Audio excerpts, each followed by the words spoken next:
గ్రామ సభలో నేటి నుంచి 24 దాకా నిర్వహణ 4 పథకాల కోసం అర్హుల గుర్తింపు అర్హత ఉన్న పేర్లు లేకపోతే మళ్ళీ దరఖాస్తు స్వీకరణ గ్రామ సభల్లో జాబితా ప్రదర్శన 26న పథకాల ప్రారంభం 4 ప్రతిష్టాత్మక పథకాలను సంబంధించిన అర్హులను గుర్తించేందుకు గ్రామ సభల నిర్వహణ వేలైంది ఇది ఇందిరమ్మ ఇండ్లు రైతు భరోసా కొత్త రేషన్ కార్డుల పంపిణీ ఇందిరమ్మ ఆత్మీయ భరోసా పథకాల కోసం లబ్ధిదారులను గుర్తించేందుకు మంగళవారం 24వ తేదీ వరకు గ్రామ సభలు నిర్వహిస్తున్నారు అనంతరం ఈ పథకాలను 26న ప్రభుత్వం లాంఛనంగా ప్రారంభిస్తున్నది ప్రజాపాలన దరఖాస్తులు గతంలో మీ సేవా కేంద్రాల్లో వచ్చిన దరఖాస్తులు కులగణన ప్రభుత్వం వద్ద ఉన్న పేద కుటుంబాల సమాచారం ఆధారంగా లబ్ధిదారుల తాత్కాలిక జాబితా సిద్ధం చేశారు దీని ఆధారంగా ఆయా కుటుంబాల ద్వారా సమగ్ర సమాచారం రాబట్టారు ఇప్పటికే గ్రామాల్లో 26 తారీఖు నాడు చేస్తా అని చెప్పేసి అన్నారు అది నిజంగా ఆ రోజు చేయకపోతే చాలా ఇబ్బంది ఎదుర్కొనే అవకాశాలు అయితే ఉంటాయి పంచాయతీల్లో కార్యదర్శులకు సమీక్షలో వివిధ శాఖల అధికారులు ఎంపీడీఓలు సహకారంతో సర్వే నిర్వహించారు 4 పథకాలకు సంబంధించిన లబ్ధిదారుల జాబితాను గ్రామ సభల్లో ప్రజల ముందే వెల్లడిస్తారు ఇక్కడ వచ్చే అభ్యర్థనాలను ఆధారంగా చేసుకొని తుది అర్హుల జాబితాను సిద్ధం చేస్తున్నారు సాగు యోగ్యనీయమైన భూమికి ఎకరాకు ఏడాదికి భరోసా 12,000 ఇందిరమ్మ ఆత్మీయ భరోసా కింద భూమి లేని ఉపాధి కూలీలకు ఏటా 12,000 2 విడతల్లో అందించనున్నారు నిరుడు కనీసం 20 రోజుల పాటు ఉపాధి హామీలు పనులు చేసిన వారికే ఇందిరమ్మ భరోసా పథకం వర్తిస్తుందన్నారు అది ఇందిరమ్మ ఏదైతే 100 రోజుల పని ఉందో 20 రోజులు అని చెప్తా ఉన్నారు చాలామందికి 20 రోజులు అంటే మొత్తం సంవత్సరం మొత్తంలో 20 రోజులా లేదంటే నెలలో 20 రోజులు అనేది ఒక క్లారిటీ ఇవ్వాలి ఆ విషయంలో మాత్రం చాలా భయాందోళన ఉన్నారు భూమి లేని నిరుపేదలు వాళ్ళు మంది భూములు అంటే ఎవరైతే భూమి ఏలేని వాళ్ళు ఉంటారో వాళ్ళ భూమి సాగు చేసుకుంటూ వీళ్ళ జీవనం గడుపుతూ ఉన్నారు సో దయచేసి ఆ నిర్ణయం బలంగా తీసుకోవాలి ఎట్లా తీసుకుంటారు 20 రోజులు అంటే సంవత్సరం మొత్తంలో 20 రోజులా అంటే 100 రోజుల పని పథకం ఉంటుంది దాన్ని 20 రోజులు చేస్తే సరిపోతుంది అని చెప్పేసి అంటా ఉన్నారా అంటే ఏదో ఒకటి వాళ్ళ క్లారిటీ ఇవ్వాలి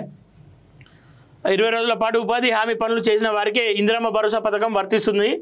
ఇక ప్రభుత్వం నిబంధనల ప్రకారం అర్హులైన వారికి కొత్త రేషన్ కార్డులు ఇందిరమ్మ ఇండ్లు అందనున్నాయి ప్రజాపాలన కులగణన సర్వేతో పాటు 2014 నుండి ఇప్పటి వరకు కొత్త రేషన్ కార్డుల కోసం మీ సేవ ద్వారా సమర్పించిన దరఖాస్తులను సాంకేతిక సమాచారం ద్వారా అర్హులను గుర్తించారు వాటి ఆధారంగా కుటుంబాల వద్దకు వెళ్ళి క్షేత్రస్థాయి పరిశీలన చేపట్టారు గ్రామ వార్డు సభలో ఆమోదం తర్వాత కొత్త కార్డుల జారీకి చర్యలు చేపడుతున్నారు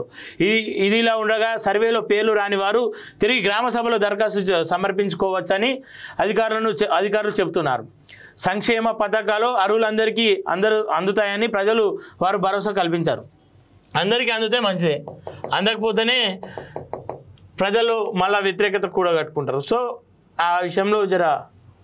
మంచిగా చూసుకోవాలి ఏదైతే ఈ రోజు నుండి కొన్ని గొడవలు జరుగుతాయి అవేవో చెప్తా గతంలో కేసీఆర్ కొన్ని ఇల్లు వంచిండు కొన్ని గ్రామాల్లో అసలు రాళ్ళు వచ్చిన గ్రామాల్లో ఎవరికి వంచిండు బీఆర్ఎస్ వాళ్ళకు వంచిండు అయితే ప్రస్తుతం కాంగ్రెస్ నాయకులు ఏం చేస్తారంటే వాళ్ళకి కావాల్సిన వాళ్ళకు అంటే పార్టీ కోసం పనిచేసిన వాళ్ళు కావచ్చు వాళ్ళకి కావాల్సిన వాళ్ళకి ఇవ్వాలన్న ఆలోచనలో వాళ్ళు ఉంటారు ఏదేమైనప్పటికీ పార్టీలను పక్కన పెట్టి అర్హులకు ఇవ్వాలని చెప్పేసి మేము కోరుకుంటా ఉన్నాం కానీ కొంతవరకు ఇలా కాంగ్రెస్ కమిటీ కావచ్చు లేదంటే ఇందిరమ్మ ఇండ్లు ఏవైతున్నాయో దానికి ఒక కమిటీని నిర్ణయించారు ఆ కమిటీ కొన్ని ఇండ్లను వీళ్ళకి ఇవ్వాలి వీళ్ళకి ఇవ్వాలి పలానా వాళ్ళకి అని చెప్పి చెప్తుంది దాని మీద బీఆర్ఎస్ కార్యకర్తలు కొంతమంది నాయకులు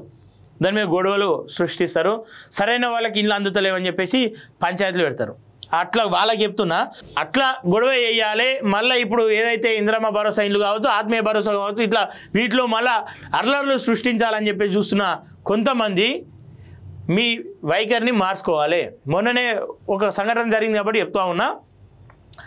ఇందిరమ్మ ఇండ్లలో గొడవలు చేయాలని సృష్టించాలని ప్రభుత్వం మీద బురద జల్లాలనుకుంటే బురద జల్లండి అర్హులకు అందాలని చెప్పేసి కోరుకోండి ప్రాబ్లం లేదు కానీ ఆ ఇండ్లే సరైన వాళ్ళకి అసలు ఆ ఇండ్లు ఆపివేయాలి అని ఎంపీడీఓకు వాళ్ళ అధికారులకు పోయి కంప్లైంట్లు ఇస్తూ దాన్ని ఆపే ప్రయత్నం చేస్తే మాత్రం మిమ్మల్ని గ్రామస్తులే చెప్పులతో కొడతారు గ్రామస్తులే బయట వాళ్ళు కాదు ఎందుకంటే స్వయంగా నేను చెప్తా ఉన్నా కదా కేసీఆర్ పాలనలో సరే అరువులకు అందరికీ ఇండ్లు అందలేవు, ఈసారి అందాలని కోరుకుంటున్నా. అందే వాళ్ళని కూడా అడ్డుకాలు వేసి ప్రభుత్వం మీద బురద చల్లాలని చెప్పేసి అనుకుంటే బురద చల్లని వేరే అంశాల పైన బురద చల్లని, కానీ చేతి దగ్గరికి వచ్చిన ఇళ్ళని దూరం చేసే ప్రయత్నం చేస్తే వాళ్ళే చెప్పులతో కొడతారు. సో ఆ విషయంలో కొంచెం జాగ్రత్తగా ఉండండి దయచేసి.